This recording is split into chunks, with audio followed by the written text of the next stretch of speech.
अस्सलामु अलैकुम वरहमतुल्लाहि वबरकातुहू। नाज़रीन, आज की वीडियो बड़ी इंटरेस्टिंग है, बड़ी इंफॉर्मेटिव वीडियो है। आप हजरात से गुजारिश है कि इस वीडियो को आखिर तक देखिएगा। नाज़रीन, इंडियन फिल्मी एक्टर सोनाक्षी सिन्हा कहती हैं कि क्या मरने के बाद दोबारा ज़िंदा किया जाएगा।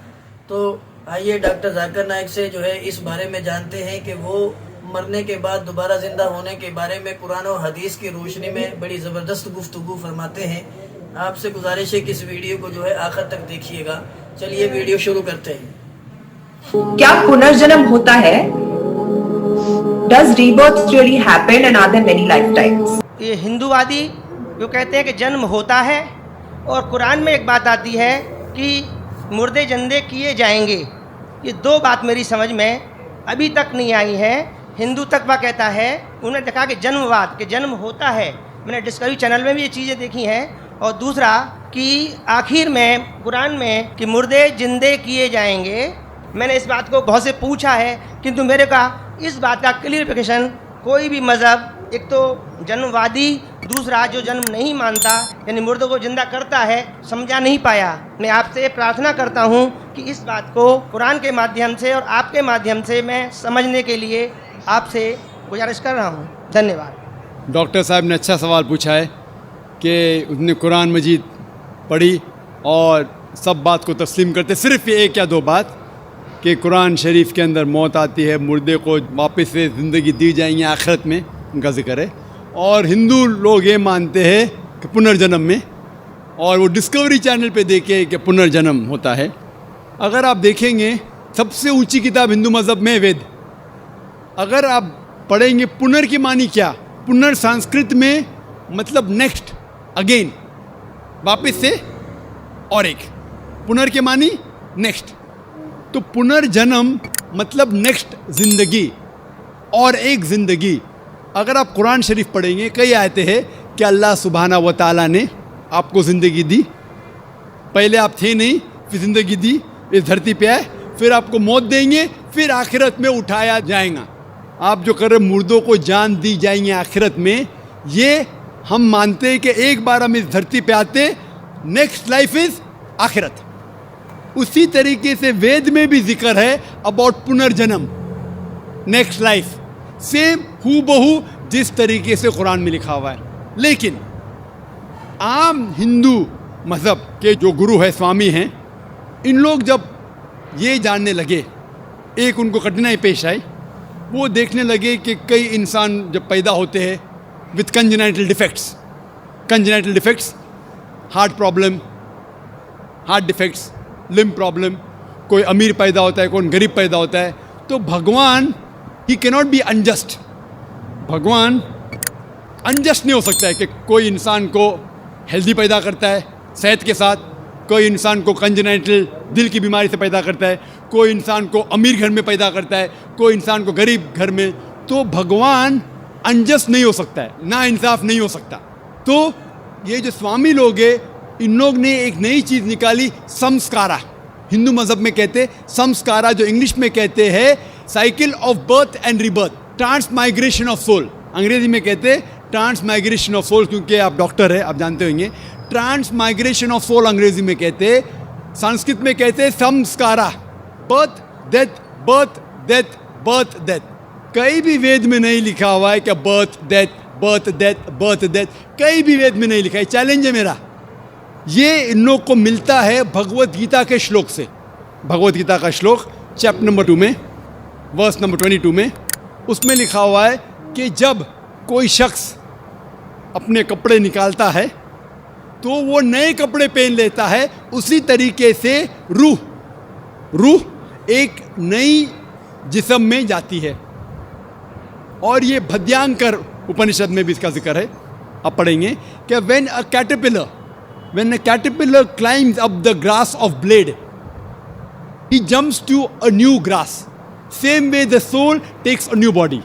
जिस तरीके से कैटरपिलर घास के ऊपर चढ़ता है और दूसरे घास पे जाता है, उसी तरीके से रूह एक नई बॉडी के अंदर जाता है। तो इस श्लोक के बुनियाद पर इन लोग ने एक फिलॉसफी पैदा की, संस्कारा, कि इंसान जो कर्म के बेस के ऊपर, कर्म और धर्म की फिलॉसफी। कर्म मतलब अच्छे कर्म करोगे धर्म के हिसाब से तो अगले जन्म में आप अच्छे पैदा होंगे।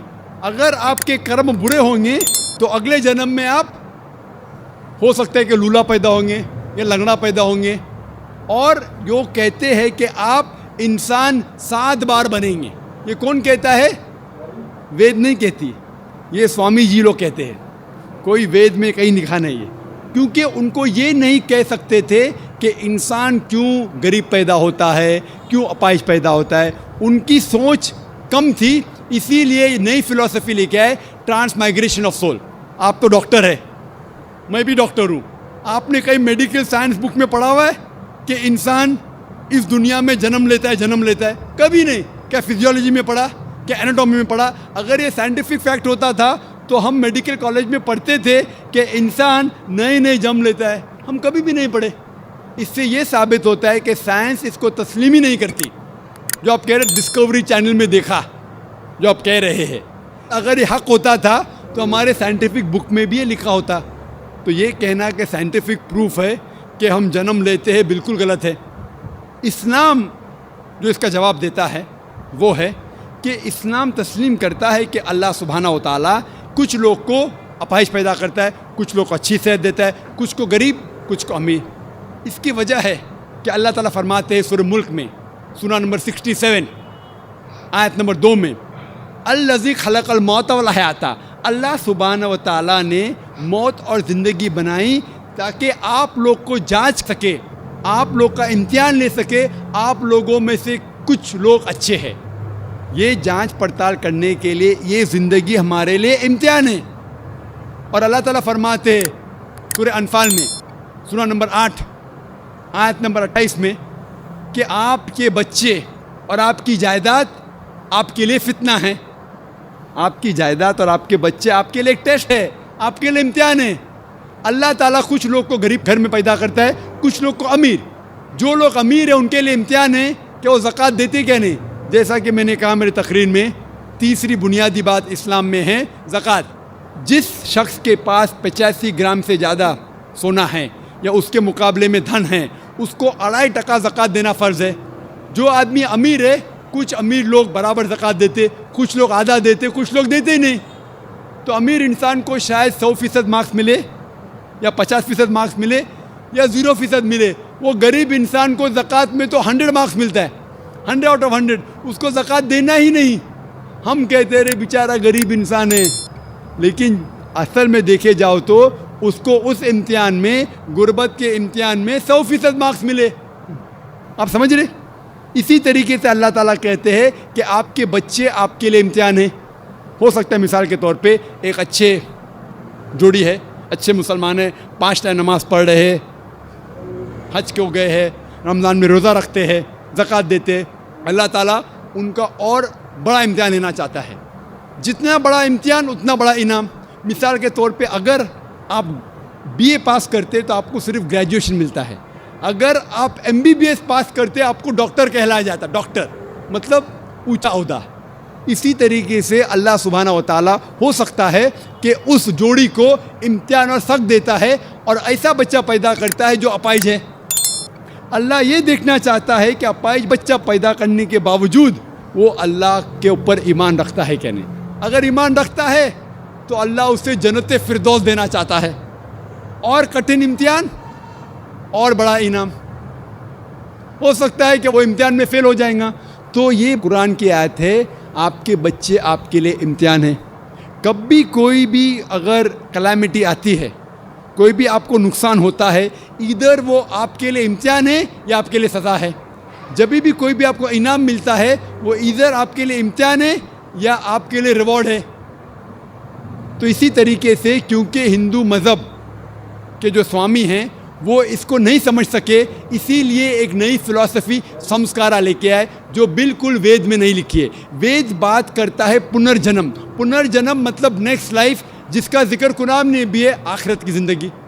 तो वेद और कुरान सेम ज़िंदगी क्या बात कर रहा है कि इस दुनिया में आप आते हैं, एक बार आते हैं, सही तरीके से जिएंगे तो एक बार काफ़ी है। और ये दुनिया आखिरत के लिए इम्तिहान है। गाइस, उम्मीद है कि आपको ये वीडियो पसंद आई होगी। अगर वीडियो पसंद आई हो तो हमारे चैनल को ज़रूर सब्सक्राइब कर दीजिएगा।